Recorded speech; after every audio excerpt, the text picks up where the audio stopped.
Hey guys, welcome to my channel coding world. कैसे हो आप सब? I hope you all are well. Before starting this lecture please subscribe my channel. Channel का link आपको नीचे description में मिल जाएगा। So let's start this lecture.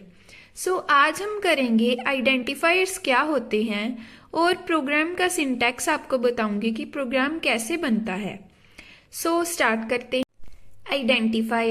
Identifiers are not reserve words. ये रिजर्व वर्ड्स नहीं होते। These are always begin with alphabets. ये हमेशा अल्फाबेट से स्टार्ट होता है। अगर आप नंबर से स्टार्ट करेंगे तो ये एरर देगा। आप अगर टू वर्ड्स के बीच अंडरस्कोर यूज करेंगे तो भी ये आपका आइडेंटिफायर है। These are case sensitive. ये केस सेंसिटिव होते हैं। अगर आप किसी भी वर्ड को अलग अलग स्टाइल में लिखोगे तो वो आपके अलग अलग आइडेंटिफायर्स होंगे। सो अब हम करते हैं सिंटैक्स। किसी भी प्रोग्राम को बनाने के लिए सबसे पहले आपको उसका सिंटैक्स पता होना चाहिए। #include studio.h, #include conio.h। ये हमारी प्रोग्राम की हेडर फाइल्स होती हैं। जो भी हम मेन बॉडी में कोड लिखते हैं ये हेडर फाइल्स उस कोड को सेव करती हैं, ठीक है, या होल्ड करती हैं। उसके बाद हमारा आ जाएगा void main function. void means empty, main हमारा फंक्शन होता है। उसके बाद हमारा स्टार्ट हो जाएगा मेन बॉडी। वो कैसे स्टार्ट करेंगे हम? With the help of curly braces. उसके बाद हम वेरिएबल डिक्लेयर करेंगे। वेरिएबल कैसे डिक्लेयर करेंगे? जैसे इंट ABC। ये आपको अपने अकॉर्डिंग लेने पड़ेंगे जैसे प्रोग्राम होगा। उसके बाद हम वेरिएबल्स में इनपुट लेंगे। आप जो वेरिएबल डिक्लेयर करवाओगे उसी में आपने इनपुट देनी है। अपने अकॉर्डिंग कोई भी वैल्यू आप दे सकते हो। उसके बाद C में हमने 0 इसीलिए रखा क्योंकि हमारी जब आउटपुट आएगी तो उसमें गार्बेज वैल्यू इंक्लूड ना हो। उसके बाद हम लगाएंगे लॉजिक। जैसे हमने सम का प्रोग्राम बनाना है तो A और B का जो सम है वो C में लेना है, हमारी C में वैल्यू प्रिंट हो जाए, ठीक है। उसके बाद आउटपुट कैसे लेंगे? printf फंक्शन, ये हमने मैसेज प्रिंट करवाना है। उसके बाद %d, ये हमारा फॉर्मेट स्पेसिफायर है।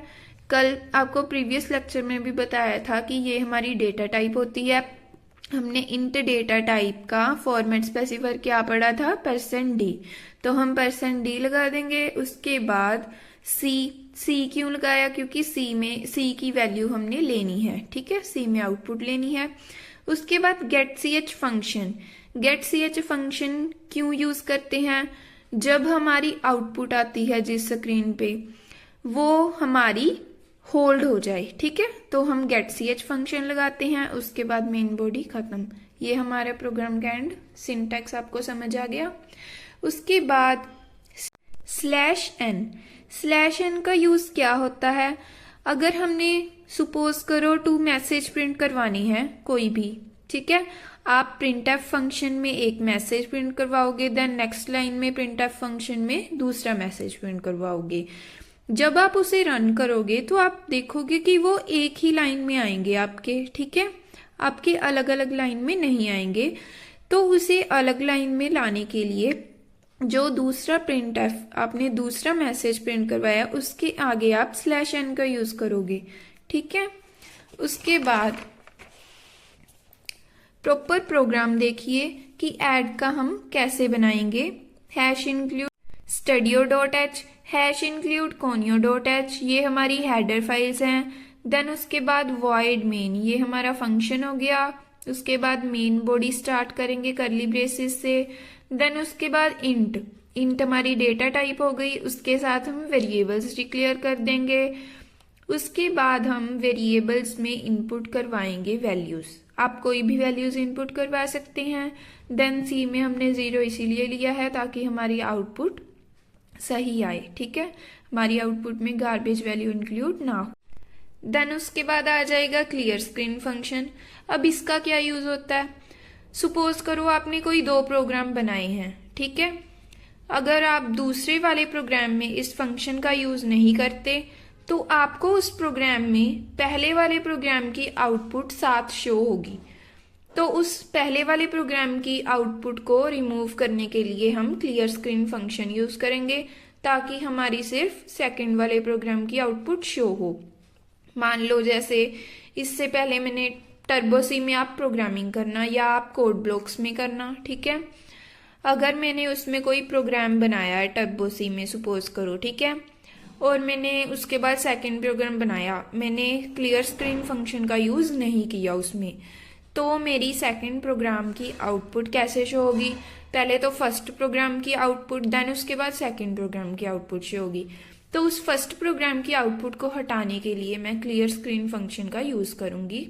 क्लियर स्क्रीन फंक्शन के बाद हम लॉजिक लगाएंगे, लॉजिक के बाद प्रिंटफ फंक्शन का यूज़ करके हम सी में आउटपुट लेंगे, देन गेट सी एच फंक्शन का यूज़ करके हम ब्लैक स्क्रीन को होल्ड करेंगे, उसके बाद करली ब्रेसेस क्लोज कर देंगे। एक बात याद रखना, क्लियर स्क्रीन फंक्शन का यूज़ टर्बो सी में ही होगा, कोड ब्लॉक्स में नहीं होगा, ठीक है। कोड ब्लॉक्स में पुरानी प्रोग्राम की आउटपुट नहीं शो होती, न्यू प्रोग्राम की ही होती है। उसके बाद आपका ये होमवर्क है, आपको ये 2 प्रोग्राम्स जो मैंने दिए हैं वो आपको कंप्लीट करने हैं। अगर आपसे नहीं होंगे तो मैं नेक्स्ट लेक्चर में तो ज़रूर डालूंगी। Okay, thank you.